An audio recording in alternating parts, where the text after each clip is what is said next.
Well, hello, and welcome back to another scary edition of Ghost Stories Told from the South.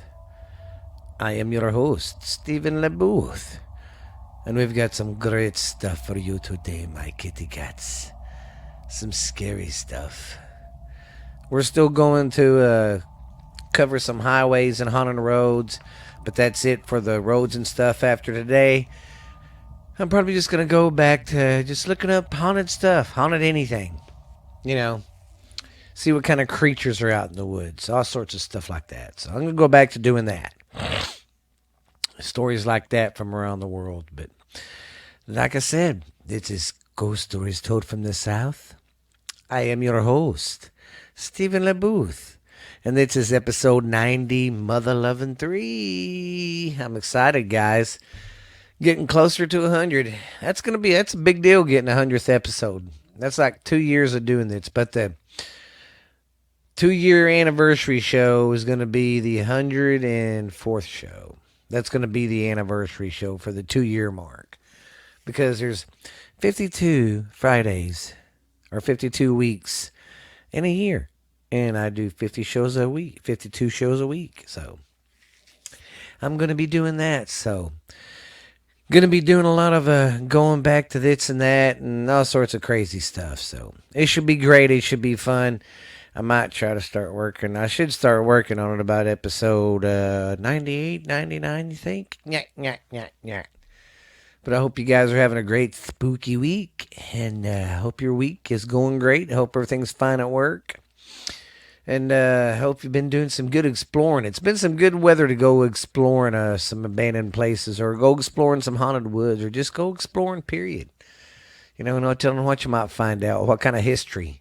That's what I really like when I go about doing the research for these places is the history of it.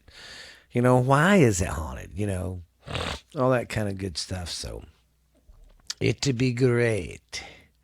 Well, I guess we'll do our first story if you girls and guys are ready. So, kick back, get a nice warm blanket, get some hot coffee or something, or hot chocolate, or whatever you want to drink. Just sit back, relax, and hit play and just get away from reality for a little bit and listen to some spooky stories I dug up. Okay. Our first story is Shades of Death Road. Shades of Death Road in Warren County, New Jersey is said to be one of the hauntest places in Jersey. It is located near Jenny Jump State Forest and Ghost Lake. In the 1990s, 2 people wrote to Weird New Jersey magazine claiming they had strange, mysterious Polaroids scratched along the road. Polaroids, huh? Oh, I guess that means I take a picture and there's a streak. Okay. Okay, the New Jersey Road winds through 7 miles of countryside, and along that stretch, it gives us no defective clues as to the origin of its eerie name. Of its eerie name. That's what I was trying to say.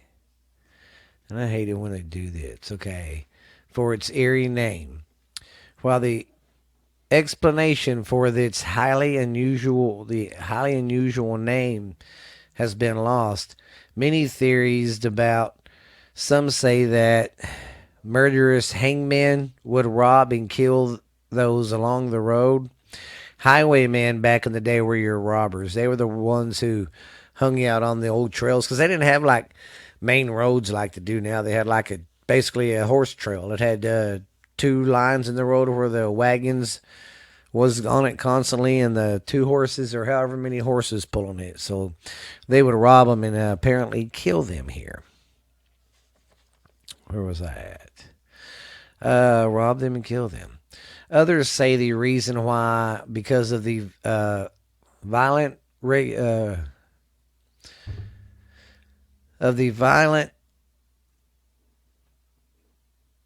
Oh, okay. Let's see what it's saying. Okay. Others say the reason was because of a violent accident by the locals against the very same hangman, resulting in their lynched corpses being hung up hung up as a warning. So basically, what the town would do when they'd find these highwaymen, they'd hang them along the side of its main road in and out of the city, so they could send us, a message that we don't put up with that kind of shit, boy. It's pretty gruesome, though. Some attribute it to the three murders that occurred in the 20s and the 30s. The first murder saw was a robber beating his victim over the head with a tire iron. The second saw a woman cut her husband's head off and bury the head and the body on separate sides of the road. Oh my God! And the third story is of a poor Bill Commons being shot and buried in the mud pile. Oh, man. Some people attribute the massive amounts of fatal car crashes, while others consider it the fault of various wildcats from the nearby Bear Swamp. Well, how would you call it shades of death, though? The most likely explanation, however, is that of malaria-bearing mosquitoes who terrorize the locals year after year. In the remoteness of the area, provided good medical attention from being performed. This is supported by the fact that in 1884 most of these swamps in the area were drained. What are y'all doing? Sorry if you hear rustling around. It's my dogs again. Okay, and it says we have found several theories of the road's weird name. Some focus on the road's southern half, where the adjoining forest with its aged trees provides much actual shade from the sun on even the brightest days. Hangman or the other bandits would lay in wait for their victims to pass through. They'd lay in the shadows, basically.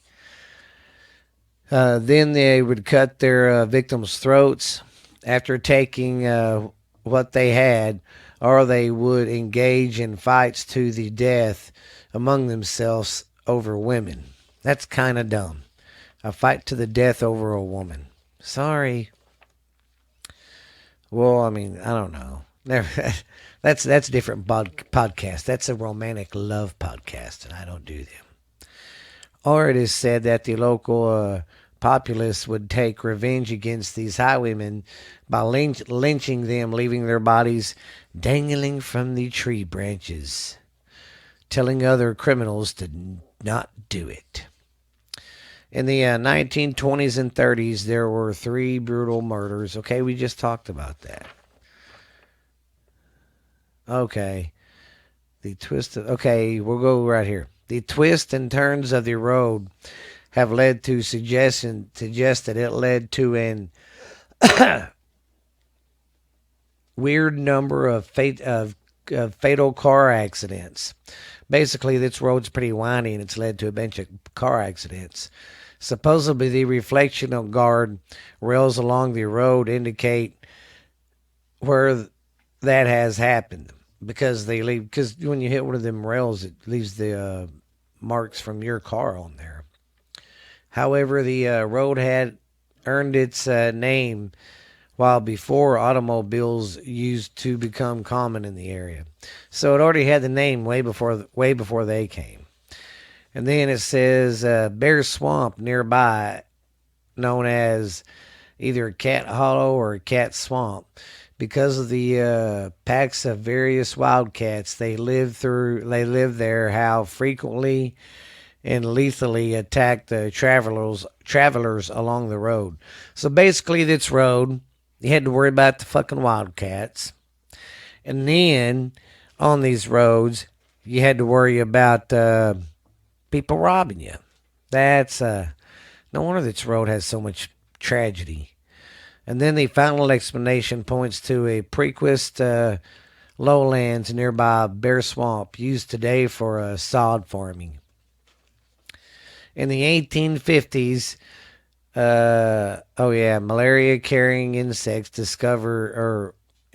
were discovered nesting in a cliff face along the road. They flourished the nearby wetlands of Bear Swamp, causing annual outbreaks of diseases. That's high death rates due to the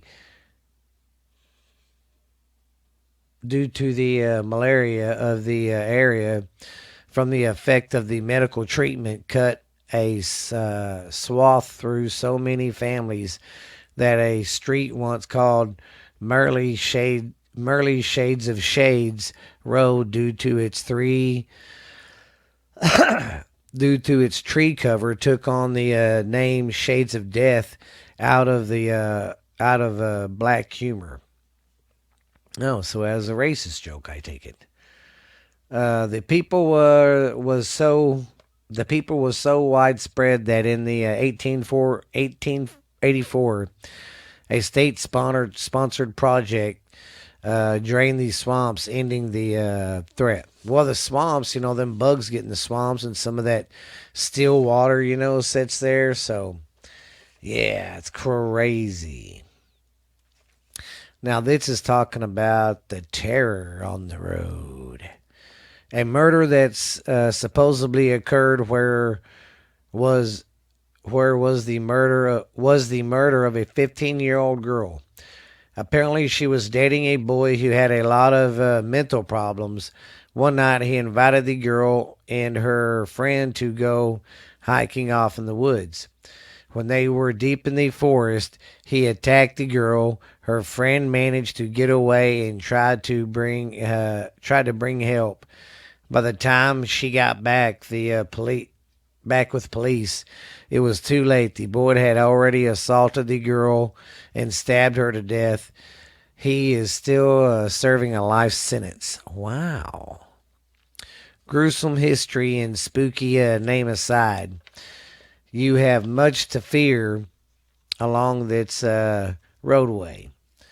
South of the 180 overpass lies an official unnamed lake that most will tell you is called Ghost Lake. The lake is frequently the home of the Spectre Lake vapors. In the sky is supposed to be unnaturally bright, no matter what time of the night you are there. As per name, ghosts of the highwaymen's victims roam the area. Well, that kind of makes sense because it's right there where a lot of them got killed. And they are most frequent in abandoned cabins across the lake. The dead-end road known as Limpy Lane is home to the thick fogs and apparitions, and you may be chased off the road by white light. That's pretty crazy. All right, now we're going to talk about these Polaroids. Now, this was a creepy story, too. Excuse me. Okay, this is called Shades of Death Road Polaroids. Now, Polaroids, these are them cameras where you take the picture and it comes out right then. Weird New Jersey published correspondence from two anonymous readers who said that they found hundreds of Polaroid photographs, some of them showing the brutal image of a woman, possibly in distress, scattered in the woods just off the road during the 1990s. The magazine claims the local police began an investigation, but the photos disappeared shortly afterwards. See, that tells me right there that that might have a little bit of corruption there, not so much paranormal. A number of strange Polaroids have appeared online since claiming to be those found on or near Shades of Death Road. There are rumors that a serial killer in the area took photos of women just before he murdered them. Wow. And here's some of the paranormal activity. A well told legend is about a ghost who is a 9-year-old girl walking up and down the side of the road at night. Rumor has it if you should stop your car and she sees you, she will come to your car and ask one question, which is, where are my parents? If you do not answer her, she will drive. If you do not answer her, or if you drive away, they say you will die in 40 days. You must give her answer. You must give her an answer. Then, if you do not know, just point off in some direction, and she will be on her way. No one knows what happened to her, but she is suspected that she was kidnapped from her parents and killed, excuse me, right there on the Shades of Death Road. Well, you never know. That road is so old, and there's so many creeps like that through history that's done shit like that. That's crazy. Creepy people out there. But that Polaroid one was the craziest. Yeah, found these Polaroids and didn't know what to do with them. And then what's crazy is how they had disappeared. Yeah. Well, guys, I'm going to take a quick break and I will be right back. But here's a little old commercial. Well, how's everybody doing today? This is good old Frey and Uncle Dickie from Borderline Texas Trash, the most popular podcast in the world today. It's climbing up the charts faster than freaking slime on a stein, baby. Well, if you're wondering, what the hell is Borderline Texas Trash about? And who is its son bitch Uncle Boo? Well, Uncle Boo is the most recognizable voice in podcasting today, babies. We gonna get funky like a monkey on some turnip greens. I'm coming in on white lightning, baby, on a silver saddle to bring you the best of Borderline Texas Trash, baby. I'm your host of the show, Uncle Boo. We go over everything.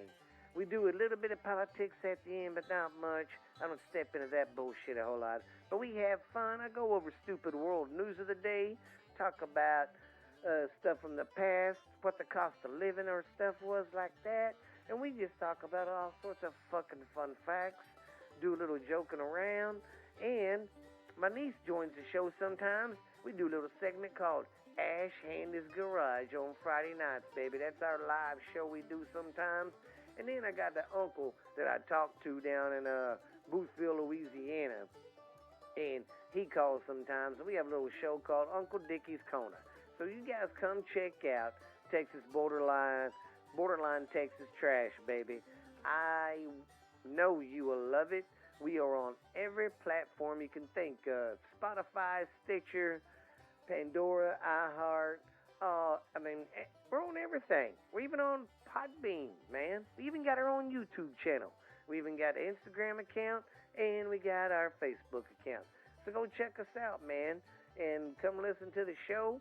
You'll get to listen to Ash Handy, Uncle Boo, Uncle Dickie, and all the most recognizable voices in this motherfucking podcast in the world today, babies. Because we will get funky like a monkey, I guarantee it. Let's just say, baby, I've wined and dined with kings and queens, slept in dumpsters, ate pork and beans, baby. But I am your host of the show, Uncle Boo, Borderline Texas Trash. Don't forget about it. If you want to listen to a show to just get your mind off this crazy world and all the COVID and politics bullshit, come check my show out. Come check me and my crazy family out. Some of the shit we do live shows from the barbecue. So I'll see you later. Bye. Well, I hope y'all enjoyed that little commercial. Let's get back to our next story. Our next story is the ghostly figures on A75. Strange phenomenal figures have also been reported on A75. In 1957, a truck driver thought he had collided with a couple walking arm in arm along the road, but they had vanished when he stopped to check. A few people have reported seeing the couple, sometimes dressed in Victorian clothing, and the man missing his eyes. Ew. During the 1970s, two women reported seeing a strange figure out on the road. There were numerous experiences reported during the 1990s when I just happened to travel the road often in the dark. In 1995, Karsten and Monica Miller were driving home along the A75 when a strange figure appeared in the road before them. It was a man in a Hessian sack holding a rag out towards the couple's car as they came towards him. They thought they had struck the man. He could not find anything. Nonetheless, they reported the incident to the Ana police. So as soon as it's happened, they didn't see anything, and there was no damage to their car or nothing. When they hit the first town, they went to that police station and told them what happened. Donna Maxwell was driving on the road near Sword Dwelling in 1997 with her two children in the car when she thought she had ran someone over. A man in his mid-30s wearing red top and dark trousers stepped out in front of the car as she drove past. Fearing impact, Donna instantly shut her eyes and hit the brakes, but it hit nothing. Police made a search of the area and a report appeared in the local press about a week later. Other spirits say to haunt the A7, including a screaming old woman, an elderly lady in Victorian clothing, and an eyeless screaming old man. Wow.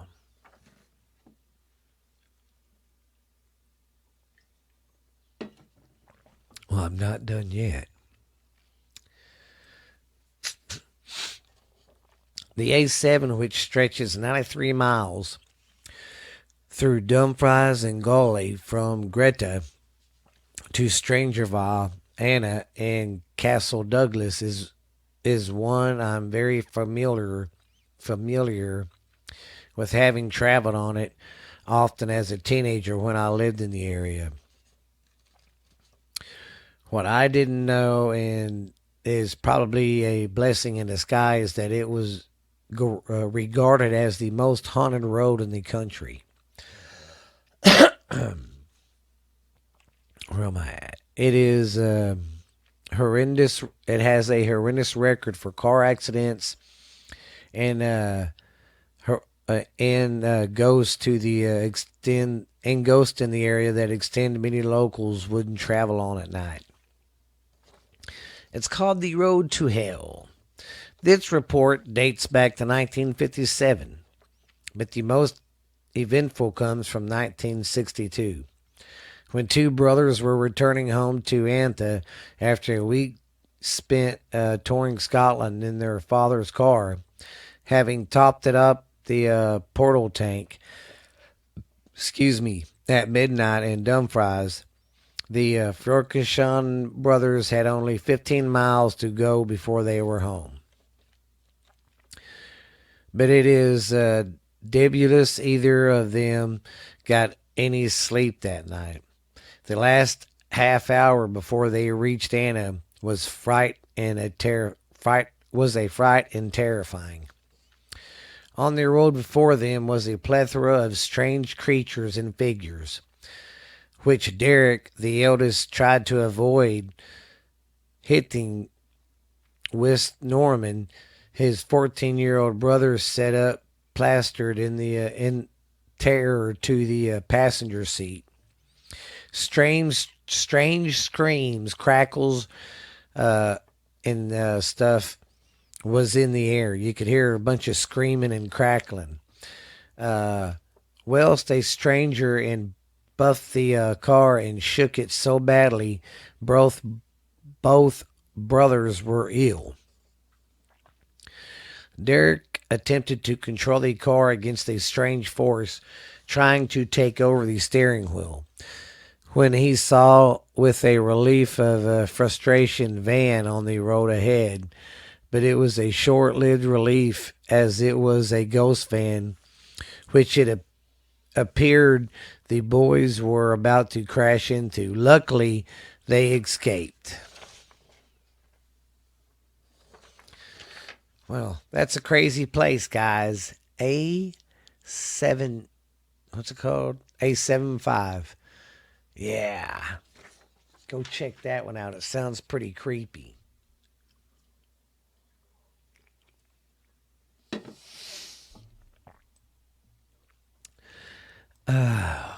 Okay, let's see what we have next. Sorry about that. Didn't mean to let you hear me slurping over there. Okay, our next road is the Prospector Road. The Prospector Road is a windy, half paved, often one lane path of road, which runs the 7 mile stretch adjacent to the more traveled county built and maintained Marshall Road. Constructed in 1957 to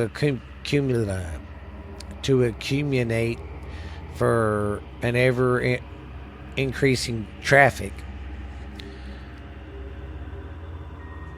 Marshall Road follows a narrow cliff from Lathis to Georgetown.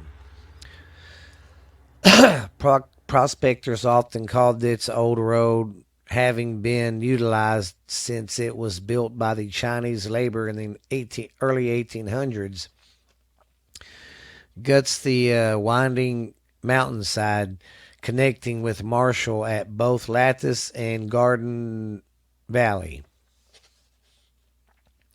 The barely traveled road and surrounding terrain has a history as colorful as any of the Gold Rush era. Because of the treacherous nature of the countryside, many a wagon and later automobiles overturned, spilling their passengers down the hillside to their death. That would suck. Having a wreck and falling down a hillside, nothing you can do. A stagecoach stopped through, moved to another side, is still visible on private occurring along Prospector Road. It was built as a halfway mark between Lotus and Garden Valley for the comfort of weary travelers.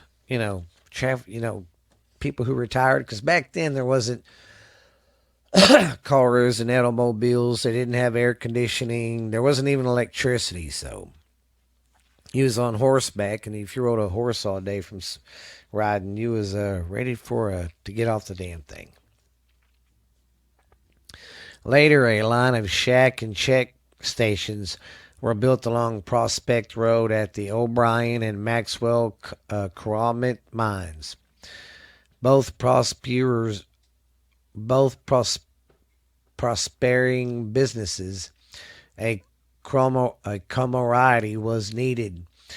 Community during the World War One for the ammunition. So basically, they made ammunition there. The area produced one of the largest graphite finds, and the rock was often hauled by wagon down the winding path to Coloma, and then on the Placeville, where it was shipped out by rail. So they was getting its granted out for making ammunition or something. So when they'd get it in the cars, then the cars would get it down, or the conveyor belt or whatever would get it down to the train station, load it up in these trains, and woo woo, they'd go on about it their way. By the 1800s, several lone miners made substantial gold discoveries in these hills, which account for its name. As well, the age-old story of prospecting and claim jumping. Many a miner who bragged a bit too openly about his find was strangely among the hills of was strangely lost among the hills of Prospector. Their bodies never recovered. It is suspected that many a spirit roamed the Prospect Hills, at least one still seeking the gold he never discovered, while having his life cut short while trying. Or perhaps it's a spectator who frightened a young couple with a poltergeist-like pranks soon after they settled in their new home on Prospect Road. The story is the story of Frank and Ruth Cooper. Late one night, Ruth awakened from a frightful slumber, feeling cold and strangely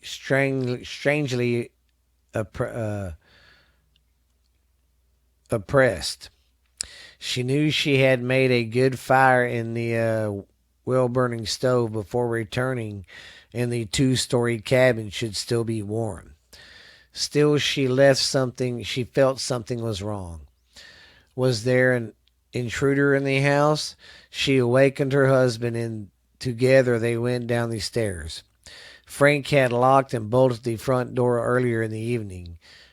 Now it was ajar. The bolt pin remained in the outwards position, yet the wall slot where it should still be secured had not been turned. They could find no evidence of forced entry, except for the mystery of the unexplained open door. Everything appeared to be where it should. This is expected for this is expected for the dog. Hearing a frightened yelp, they turned to find their pet huddled and trembling in the corner of the room. Ruth bugged her husband as they looked outside into the darkness. They could see nothing unusual. Thus was the family introduced to the ghost of Prospector Road. The apparition is described by residents as a tired in work clothing. To those who are able to see him, he appears semi-transparent, tall, grangy, sporting a beard. To those who cannot see him, he is a pesky, annoying trickster. Most folks believe his purpose is to keep people away from the claim he never recovered. That could be. He's like, if I can't have it, you can't, you sons of bitches. The Cooper cabin is in dense underbrush, barely visible from the road, in an ideal place allow a dog to run at will. This was a deciding factor in the couple's decision to rent the cabin. The boxer, however, does not take advantage of his privileges. He refuses to go far from the owner's side, passing up each opportunity to corner a rabbit or chase a deer. Frank and Ruth have observed the tall field grass spreading as if someone is walking through it. When there is no one there, occasionally they will hear the sound of footsteps. At such times, Buster will growl softly, with a tail frightening because his hair on his back is too bristle. Not for the landlord, of course, but from the neighbors. The Coopers learned that the former occupants of the cabin and had hardly left the premises. Once in the middle of the night, leaving their possessions behind, we moved here because we like the country, Ruth said. We often find dishes and other small objects moved around, and sometimes something will be broken. Anyway, we have decided to stay here, at least until something really, really disturbingly happens. Frank added, gasping over his shoulder. Oh, sorry about that. Strange things have happened since we moved here, Ruth continued, and the matter of the front door lock was only the first. One evening we heard the children shooting and banging on the door to the bedroom. Frank and I investigated. We found that their door had been locked from the outside. This was impossible, as the only other people were Frank and myself. When this happened several times, Frank took the lock off. I figured this would be the end of the problem. Ruth lit a cigarette with a somewhat shaky hand. And it wasn't though. It wasn't though. She continued. There was also an old-fashioned lock on the door. You know, the kind where you have to insert a key. Well, our landlord said he did not know of the existence of the keys, so he did not concern ourselves with two cannot two. So do not concern yourself with it. So one day the kids were locked inside the room, but this time an invisible key was turned by an invisible something. Maybe the ghost really likes the kids after all. Anyway, Frank removed the door, and the children will just have to make do with the doorless bedroom. The gun incident was the craziest, said Frank, gasping in the air. One evening, when the children had all gone to their friend's house to spend the night, I did not bother to unload my .22 rifle. There was no one here who could get hurt with it, so I just propped it up against the front door for the night. He shrugged his shoulders the way one totally baffled would do. When you got up the next morning and went downstairs, I found all the bullets next to the gun lying on the floor. He paused, frustrated. Now, how is this possible? His neighbors feel the same way, although times can be trying.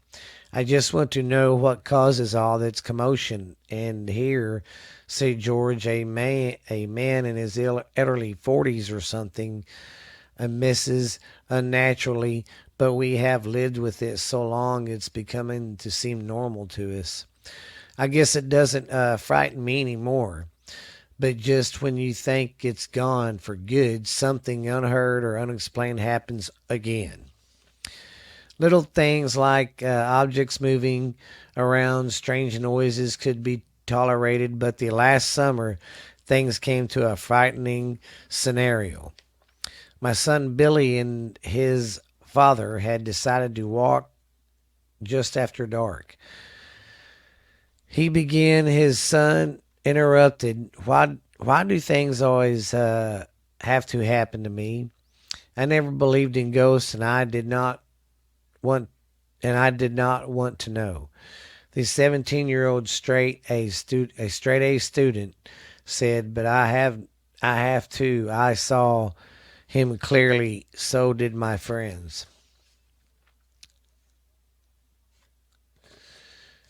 Wow, this one's long.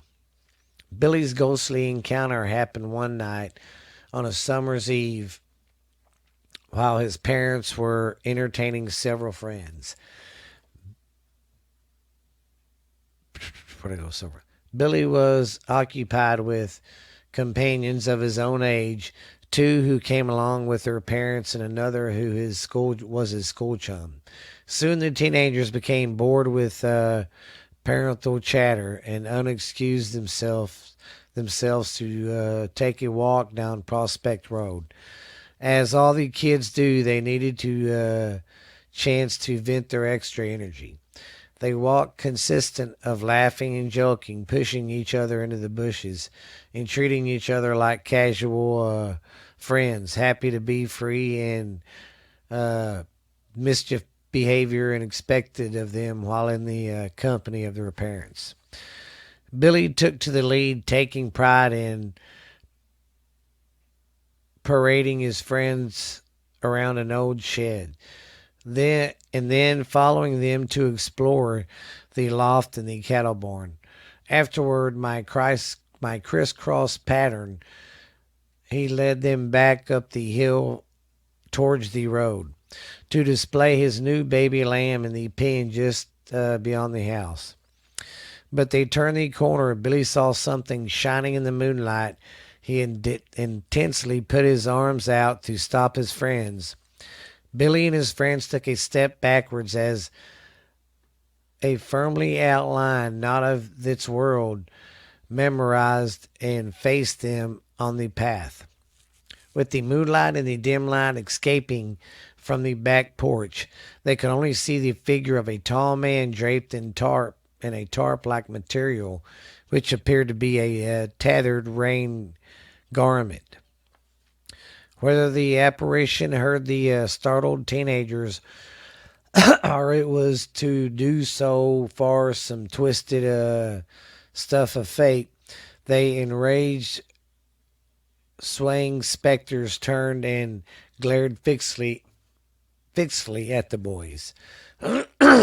You cannot understand real fright until your eyes meet those of Ghost. Billy explained the preparations on his forehead, and we did not know whether to run or stand still, so that it wouldn't